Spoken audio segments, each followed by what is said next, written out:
Welcome to my Saturday night wild card breakdown between the New England Patriots and the Tennessee Titans.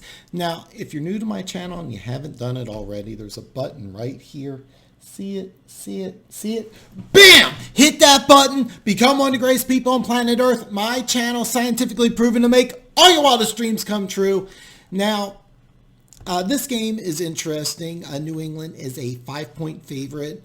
Keep in mind, I'm using the William Hill app in Iowa, so different casinos will do different numbers. But I think around, you may see 5.5, depending on where you go. But this game is extremely interesting because you have almost polar opposites in the teams. Of course, if you remember, Mike Vrabel played for Bill Belichick, went to 4 Super Bowls, won 3, and you have a former player, of course, going against his head coach, which is kind of a rare occurrence. But Vrabel's a guy who's up and coming in the coaching ranks. After he retired, he went to Ohio State, his alma mater, if I can get that word out, for a couple of years. Then he went to the Houston Texans under his former coach, Romeo Crennel, former defensive coordinator. And almost immediately, people are talking about Mike Vrabel becoming a head coach. I mean, this is a guy who's an up-and-comer in the coaching ranks. I think he's going to be a phenomenal coach, where you got Belichick, who's in the twilight of his career. And I say that because I don't know when or if he's planning to retire, but he's 67, and he's been head coach of the Patriots since 2000, where Vrabel's 44, and this is only his second season. So you got the veteran versus the up-and-comer. You have the veteran quarterback in Brady, the guy who was benched. He was a backup. Actually, kind of similar stories there between Tannehill and Brady.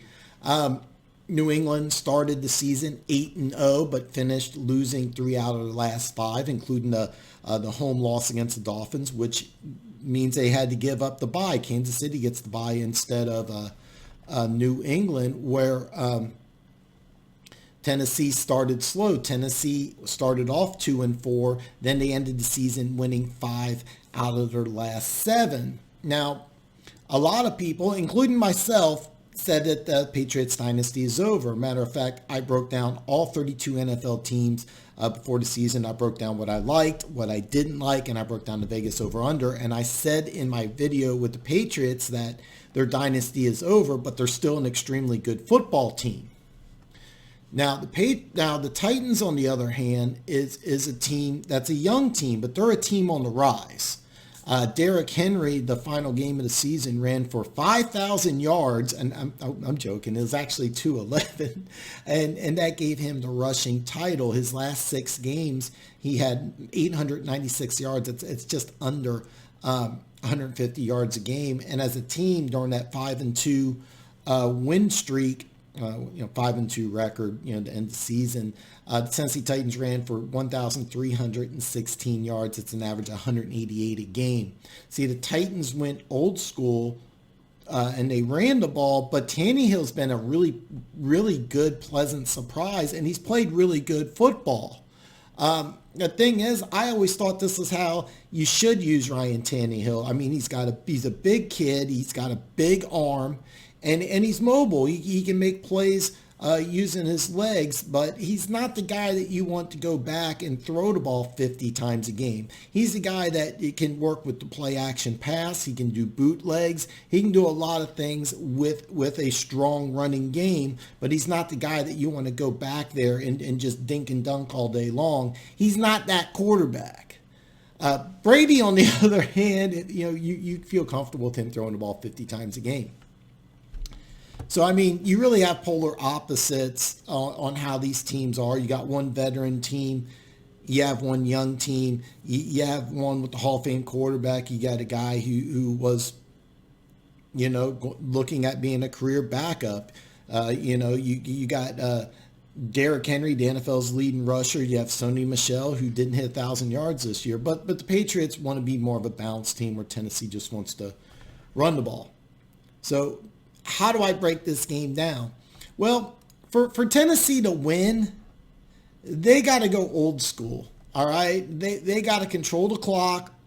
They got to run the ball. They got to win the turnover battle. They got to win special teams battle. Tannehill has to outduel Brady. When I say outduel, he doesn't need to necessarily have better statistics, but he'll have to make some key scrambles. He has to not turn the ball over. He has to not make mistakes. Basically, in order for Tennessee to win, he'll have to play a better game than Tom Brady. I don't see this happening. And here's the thing. I think the dynasty for New England's over, and I said this before the season started, but New England's still a really good football team. They have a better defense. Brady is a better quarterback than Tannehill. I actually think this game could get ugly because while Tennessee does have a good defense, they do have some issues in their secondary. They were 24th in passing yards. They allowed 4,080 passing yards during the season. And what I think is going to happen is I think the Patriots are going to look at this matchup and they're going to say, hey, here's a team that's stout against the run, but they're weak against pass. So what do you think they're going to do? They're probably going to throw the ball a lot. I think the Patriots are going to do what they did a lot last year. I think you're going to see a lot of 3, 4, maybe even empty sets. And I think you're going to see Brady just throw the ball. If you watch the game against Pittsburgh in the beginning of the year, I think Brady had like 360. They went out and loaded up the wide receivers. And I think you're going to see that in this game. The reason why they haven't done that is because of offensive line issues. The receiving core, keep in mind N'Keal Harry, the first-round draft pick, injured, just coming back, still learning the offense. Edelman's kind of banged up. They traded for, Sanu. He's still learning the offense. And, last year you had Gronkowski. This year you don't. But bottom line, that's how I see this game going. I see New England throwing the ball quite a bit to start the game off. I think that they can get an early lead and then basically force Tennessee to become one-dimensional. I think this game could get ugly. However, the way Tennessee can win this game is being able to run the ball, control the clock, limit their mistakes.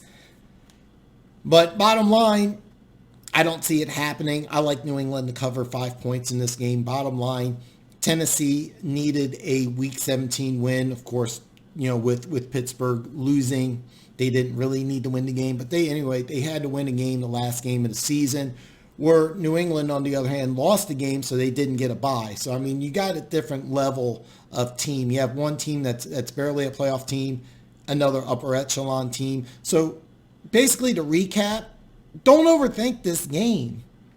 Go with the better team. Go with the better quarterback. Go with the better coach. Go with home field advantage. Take New England. Take 5 points. Go ahead and collect. So listen, if you haven't done it already, see the button right down here. See it. Bam! Hit that button. Become one of the greatest people on planet Earth. Thanks for watching this awesome video. I'll break down the NFC games tomorrow. I'll see you then.